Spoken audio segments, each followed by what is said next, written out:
കേരളത്തിലെ 6 ജില്ലകൾ യു.ഡി.എഫിന് വളരെയധികം നിർണായകമാണ്. ഈ 6 ജില്ലകളിൽ വിജയിക്കുകയാണെങ്കിൽ, വലിയ വിജയം നേടുകയാണെങ്കിൽ, കുറേയധികം സീറ്റുകളോടുകൂടി ഈ 100+ എന്നൊക്കെ പറയുന്ന വലിയ വി.ഡി. സതീശൻ പറഞ്ഞ സ്വപ്നമുണ്ടല്ലോ, ആ ഒരു സീറ്റുകൾ നേടിക്കൊണ്ട് തന്നെ അധികാരത്തിൽ വരാൻ വേണ്ടി സാധിക്കുമെന്നുള്ളതാണ്. ഇത് യഥാർത്ഥത്തിൽ ബോധ്യപ്പെട്ടിരിക്കുന്നത് സി.പി.എമ്മിന് തന്നെയാണ്. അവരുടെ ചില രഹസ്യ റിപ്പോർട്ടുകളിൽ ഈ 6 ജില്ലകളിൽ യു.ഡി.എഫ് ജയിക്കുമെന്നാണ് രേഖപ്പെടുത്തിയിരിക്കുന്നത്. ഏതൊക്കെയാണ് 6 ജില്ലകൾ?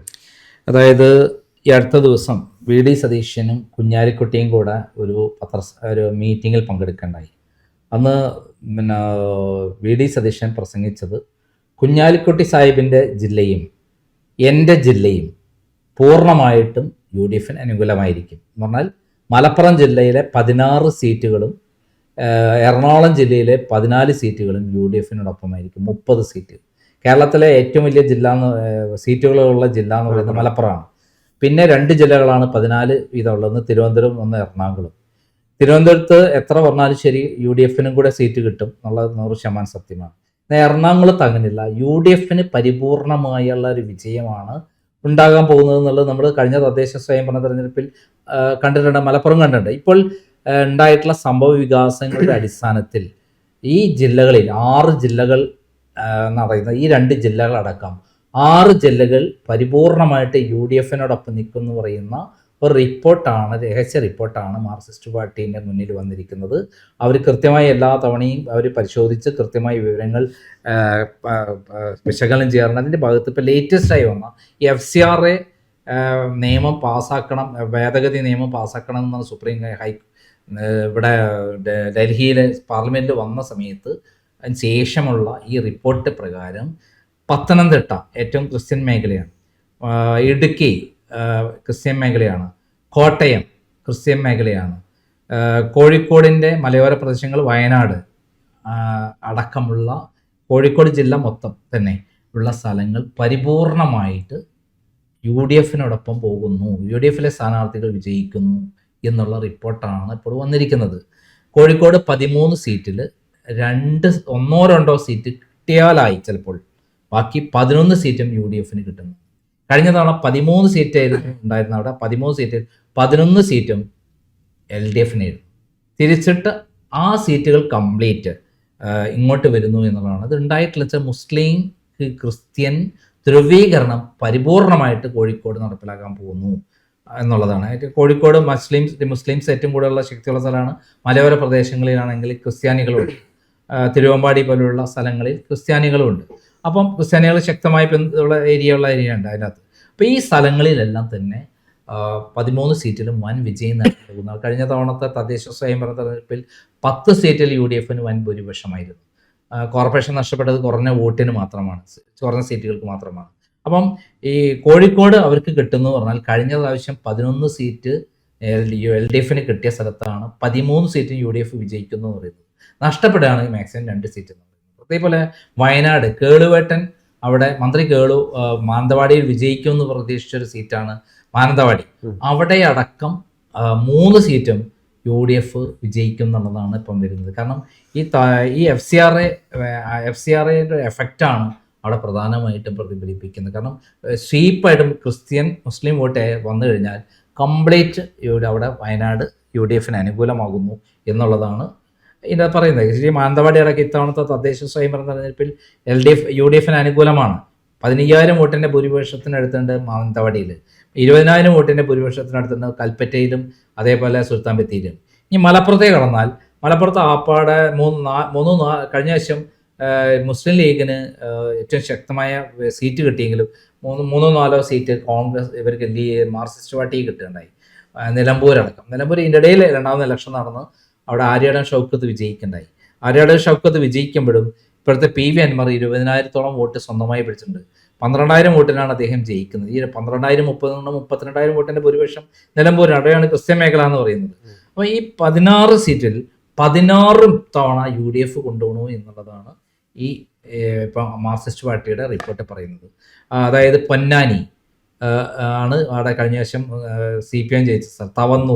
തവന്നൂർ മാത്രമാണ് ഇപ്രാവശ്യം സംശയത്തിൽ നിൽക്കുന്നത്. പോവുകയാണെങ്കിൽ തവന്നൂർ മാത്രമാണ് മലപ്പുറം ജില്ലയിൽ പോകുക. തിരൂര്, താനൂർ കഴിഞ്ഞ ശേഷം അബ്ദുറഹിമാൻ ജയിച്ച സ്ഥലമാണ്. ആ താനൂരിൽ അവിടുന്ന് താനൂരിൽ നിന്ന് അബ്ദുറഹിമാൻ മാറി.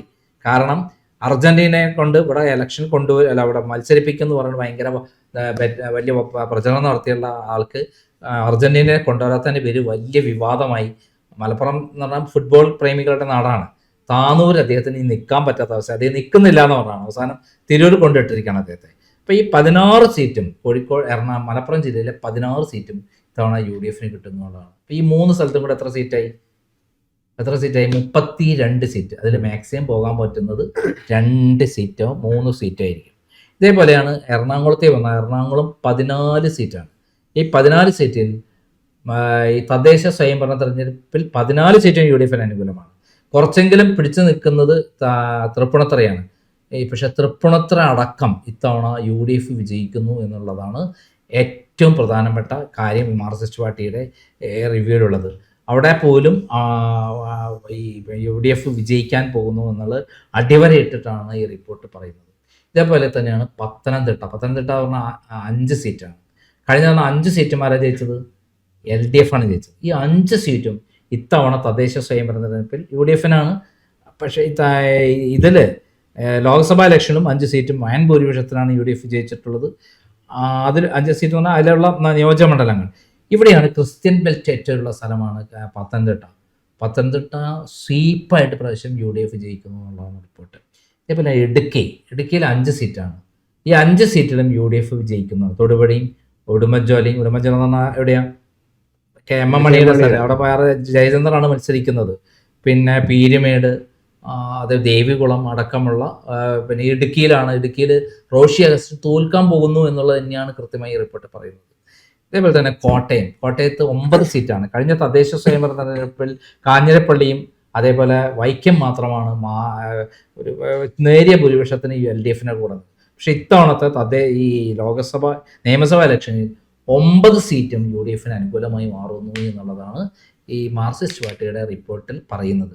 ഈ റിപ്പോർട്ട് പ്രകാരം 65 സീറ്റിൽ, അതായത് 33 സീറ്റ് ഈ ഭാഗത്തും, അതായത് എറണാകുളം, പത്തനംതിട്ട, ഇടുക്കി, കോട്ടയം, ഈ എല്ലാം കൂടെ 35 സീറ്റാണ്.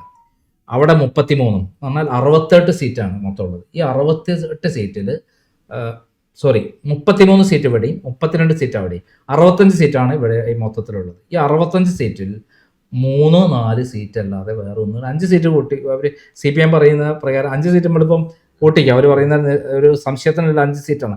60 സീറ്റാണ് ഈ സ്ഥലത്ത് UDF കിട്ടുമെന്ന് പറയുന്നത്. ബാക്കി എത്ര സീറ്റ് വേണം? ബാക്കി 40 സീറ്റ് വേണം 100ലേക്ക്. VD സതീശൻ പറഞ്ഞ വിസ്മയം 100ലേക്കും അടക്കാൻ 40 സീറ്റ് വേണം. ബാക്കി എത്ര സീറ്റ് ഉണ്ട്? ബാക്കി സീറ്റ് എന്ന് പറയുന്നത് 65 സീറ്റ് കഴിഞ്ഞാൽ 75 സീറ്റ് ഉണ്ട്. 75 സീറ്റിൽ 35 സീറ്റ് കിട്ടിയ പോരെ, ഏകദേശം ആയില്ലേ?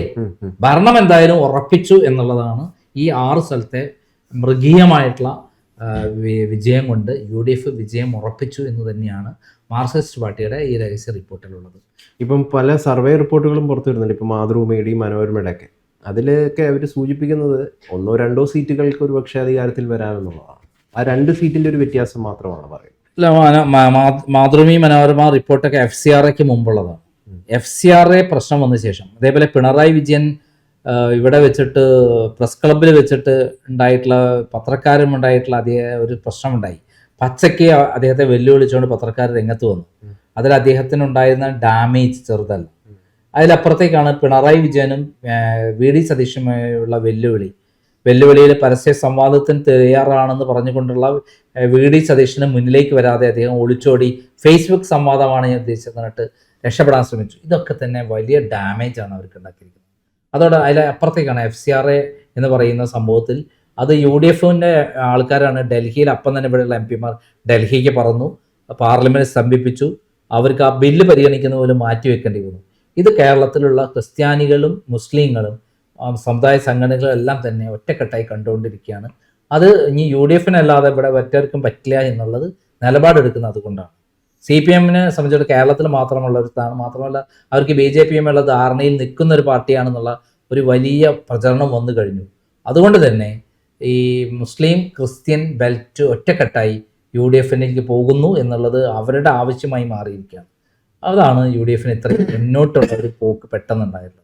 മുമ്പ് രാജീവ് ഗാന്ധി മരിച്ചപ്പോൾ, ഇന്ദിരാഗാന്ധി മരിച്ചപ്പോൾ 2 ഘട്ടങ്ങളെ ഇലക്ഷനിൽ, ഒന്ന് രാജീവ് ഗാന്ധി മരിക്കുന്നതിന് മുമ്പും അതിനുശേഷം മരിച്ചതിന് ശേഷം എല്ലാ സീറ്റും കോൺഗ്രസ് കൊണ്ടുപോയില്ലേ.